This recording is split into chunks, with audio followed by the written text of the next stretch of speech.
Hey guys, my name is Caleb Wotring, and I am a historical theology major.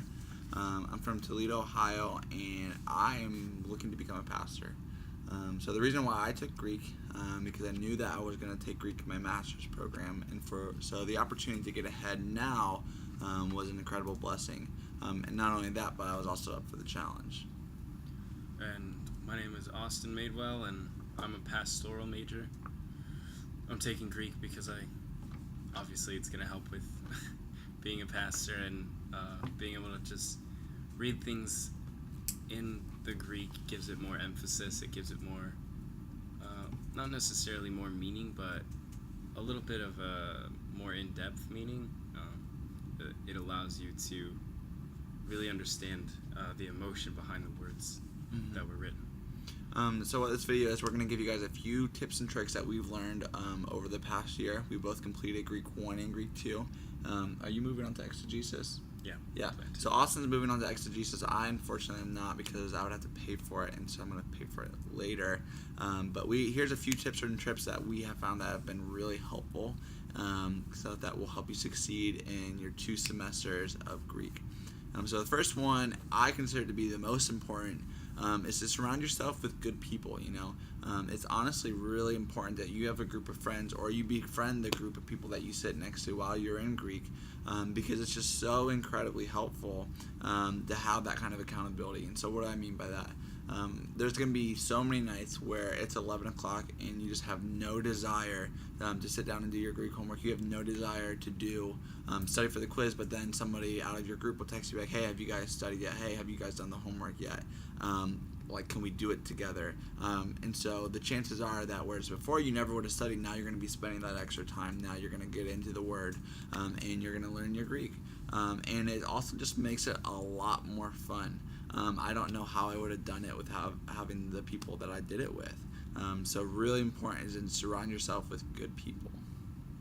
Yeah. And a lot of what Greek has to do with memorization.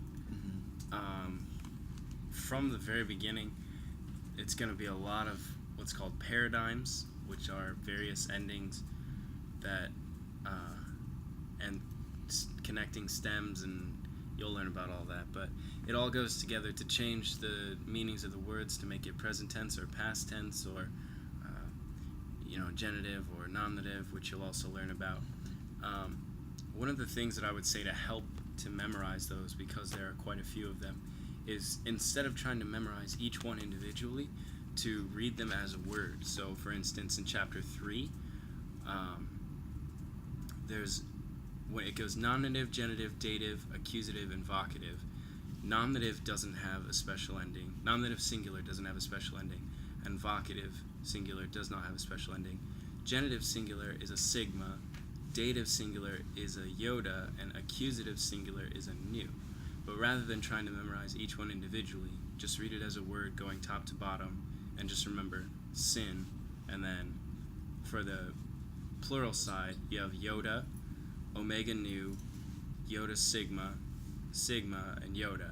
And if you just remember ion, ec as a word, and it helps, because when there are so many of them, after a while, you're going to be trying to go through each individual one and say, oh, what was this one, what was this one, what was this one? But if you just remember it as one word, then you can say the word and remember all of them as a single step, and it cuts down on a lot of the work that you'll have to do. Yeah. The next tip is that you're going to have a lot of vocab that you're going to be learning throughout your time. Sometimes you'll have up to 2 quizzes a week, so that means you're going to have up to anywhere from 14 to 30 words a week that you're memorizing, which is actually kind of a lot. So my tip is that you're constantly reviewing your vocab, and that you're not just reviewing the chapter you're on, but you're reviewing the whole thing. It's just really important that you have a system, whether it's note cards or whether it's just reading through the book, where you're constantly reviewing and understanding the vocab. The vocab is, I'd probably say, about 60% of your grade. I don't know if that's exactly correct, but it's a huge part. I mean, if you can know your vocab, that's like the starting place from your success. Vocab is a foundation upon which you're able to do everything in Greek. So know your vocab, practice your vocab, and not just the week you're on, but the weeks from week 1. And constantly be reviewing those words because they'll begin to slip from your memory.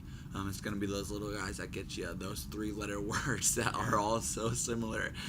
Just for example, to use the English transliteration, there's a word that is P-O-U, and then there's P-O-U-S.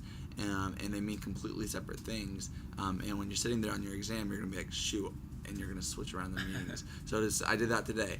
So it's really, really important that you're memorizing and you're constantly reviewing your vocab from start to finish, and that you don't forget about those words that you learned week 1.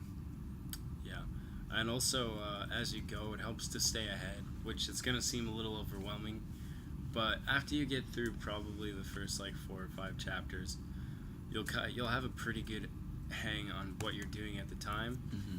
And it'll be easy enough to keep up with what you're doing that you can go at least a lesson or 2 ahead.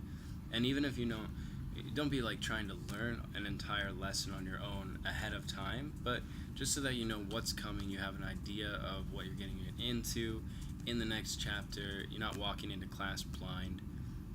It also helps to go over the vocab maybe a week early, and that way, whenever you do go into class, at least with Professor Wilson, he gives examples on the board and stuff, and if you haven't reviewed the vocab, then it's really hard to participate in the class discussion.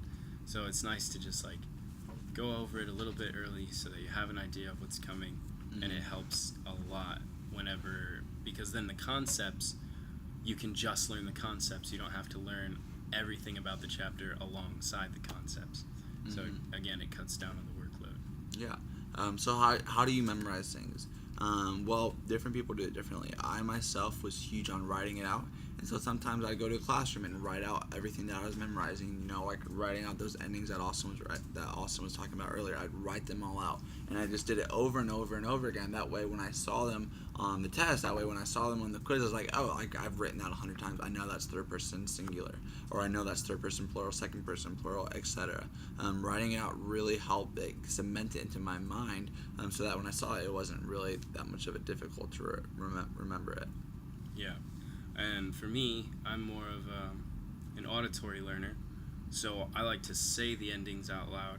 I just go through, I'll say oh, I, men, ete, usen, and then I say, present active, indicative, and I go through each set of endings. I say each ending, and I say what it is, and I try to say as many of those in a row as I can, just like Caleb was saying, to review. So whatever chapter I'm on, if I'm trying to memorize those endings, I still go all the way back to present active, indicative, and say those so that I don't get them mixed up with the new concepts that I'm learning later on. Yeah, you constantly want to go back to the beginning, and you want to make sure that you're fine-tuning what you've already learned in the past. What you're going to learn is that you're going to fail a lot. It's just gonna happen, and what's gonna happen is that you may not do well on a brand new concept, the week that you learned it, but then guess what? 2 weeks later, we're gonna be a lot better on it. 3 weeks later, you're gonna be a lot better on it, and you're gonna get it. You're not gonna be perfect the first week that you do it, but pretty soon you're gonna do it. But you got to know that you are going to fail in Greek. And that's a little bit different than failing in a different class. Sometimes it just happens, and you can live with it. There's a lot of points, and so there's a lot of ground in Greek. It's not really a sprint. It's about the long stretch. It's about the long marathon. Yeah. And also try to give yourself little things along the way to help to remember. There are big concepts that you learn, and then there's little things that it's oh, by the way, remember this. And those things will get lost on you really quick if you don't keep up on them. So try to give yourself little ways to remember, for instance, in chapter 5, there's this whole big chart for definite articles, and you got ha, he, to, tu, taste, tu, and it goes all the way through. Look for little connections, later on in chapter 8, you have to learn forms of demonstrative, so you have to learn 26 ways to say this and 26 ways to say that. But if you look back at the chart in 5, it's what you have in 5 becomes the ending of the words in chapter 8. And so each thing builds upon itself. So remember to look for little connections, and just give yourself little like mnemonic devices. Like if the word kai means and, if you have kai and kai in a sentence, it generally means both and. So I remembered like when you have both ands, it means both and little things like that like are cheesy when you say them out loud, but it's the silly things that help you remember. Yeah. And so just a few more pieces of advice. I'm going to say befriend somebody next to Jesus. Find someone on your floor who's already taken Greek 1 and 2, and they're going to be incredibly helpful in explaining new concepts, and they might be able to tell you something in a way that you haven't heard it before. And they're going to be excited to help you. They're going to be going over and be like, oh yeah, I remember this, and it will help them review as well. And so those are huge. Another thing is you can download a lot of apps. One app in particular that I would really recommend is called Scripture Direct, and that's the entire Greek New Testament with the English right next to it. And so literally means that you have your Greek New Testament with you wherever you go. And so for me, that meant that I had my Greek New Testament with me while I was in church. And so I could pull up the sermon and read it in Greek and have the English right underneath of it. And what I learned is really that the Greek just carries so much more force and carries so much more meaning and so much more color. And they say at the very beginning that it's like taking something in 2D and making it 3D, or taking something in gray and adding a whole life of color to it. And it's really taken 9 months, but I finally feel like I get that and I understand that. Or I'll be reading something and the pastor will read a word, and then I'll read it in Greek. I'll be like, holy crap, like this word actually carries so much force, and like this isn't like, oh, like you might be able to do this, or you should do this, but no, you must, like you have to, you owe it to do, like just a word ophelo. And so there's a lot of instances like that where Greek just brings so much life and vibrance to the text, and you're just able to pick up on little nuances that you're unable to get if you're just reading it in English. Also, along with apps, it's nice to do like things like good old-fashioned flashcards. If you do something like a flashcard, then not only do you have that resource that you can use from then on, but also as you're making it, you have to write out each word, and you have to like pay attention. You have to go to the chapter, look it up, write it down, and read it, and do it multiple times. And the repetition also helps to remember. Repetition is super important, especially because like there are some words that you learn that you think are going to be really important, and then you never hear them again until like 17 chapters later, and then you're like, oh, what do I do with that? So repetition of even the small things is really good, because it's just nice to keep up on everything. Yeah. Well, that's it. Good luck, you guys. I hope you do well. Remember, it's a long run, and have faith in yourself. Have faith that have faith in the process. You're not going to do well at the beginning, or you're not going to do well in the middle. There's going to be some nights where you're just extremely frustrated and you're going to want to punch a wall. Hey, that's okay. That's Greek.